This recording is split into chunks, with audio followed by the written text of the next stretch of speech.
Now that Spyker is rolling out new C8 Perleators, the company is wrapping up production on its predecessor, the C8 Tayloron.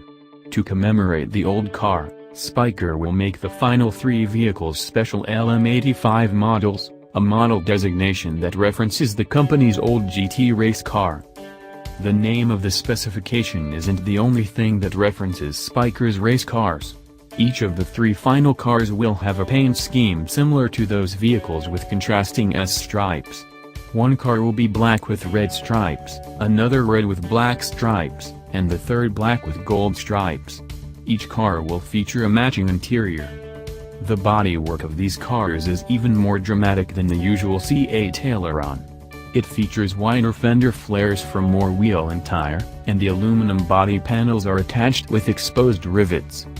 The grille also features unique slots that encircle the main opening. In the middle of the car is a supercharged Audi V8 that produces the same 518 horsepower as the early C8 Perleators. Newer Perleators use a Koenigsegg V8, and it makes 443 pound-feet of torque. It's bolted to a 6-speed ZF automatic transmission. This combination is good for a claimed 0 to 62 miles per hour time of 3.7 seconds. One number Spyker didn't release was the price, which is only available on request. But you know the drill. If you have to ask,